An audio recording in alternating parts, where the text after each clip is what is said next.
চট্টগ্রামে শনিবারে শেষ হলো ১৯ দিনব্যাপী স্বাধীনতা বইমেলা।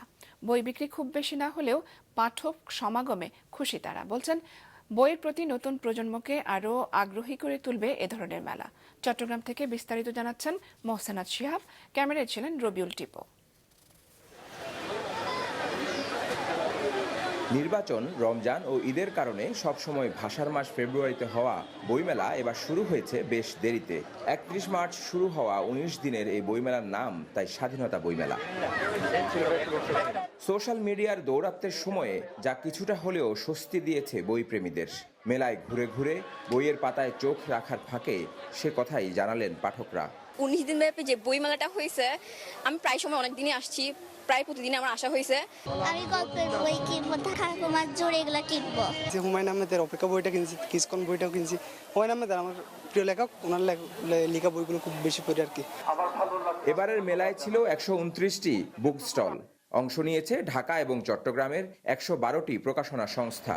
ছিল অন্য প্রকাশ, কথা প্রকাশ, ঐতিহ্য, প্রথমার মতো দেশসেরা প্রকাশনীগুলো। যদিও বই বিক্রি হয়নি আশানুরূপ। প্রচারণার অভাবের অন্যতম কারণ বললেন বিক্রেতারা। লোকজন কম ছিল, এটা সঠিক, তবে যারা এসেছেন তাদের বড় একটা অংশ যারা পাঠক ছিল। এতগুলো বই আবার আমাদেরকে ফেরত পাঠাতে হবে, তো সেটা হচ্ছে প্রচারণার অভাব।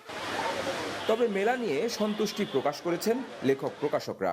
বইমেলা সফল দাবি করে তাদের মন্তব্য, এটি মানুষের রুচি গঠন ও সংস্কৃতির বিকাশে সহায়ক হবে।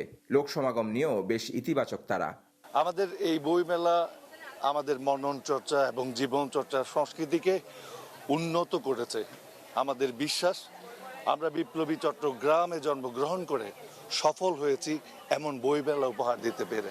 লক্ষ লক্ষ মানুষের সমাগম হয়েছে, বিক্রি একটু কম হলো, সেটা অবশ্যই আমরা বলবো কি অবশ্যই সফল হয়েছে। আমরা চিন্তা করেছি আগামীবার ফেব্রুয়ারির আগেই, জানুয়ারির শেষ দিক থেকে আমরা শুরু করব, ফেব্রুয়ারির ৮ তারিখ রোজার 2 দিন আগে অন্তত আমরা যাতে বইমেলাটা শেষ করতে পারি।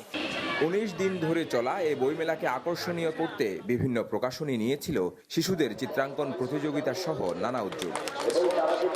মোহসেনাত শিহাব, মাছরাঙা সংবাদ, চট্টগ্রাম।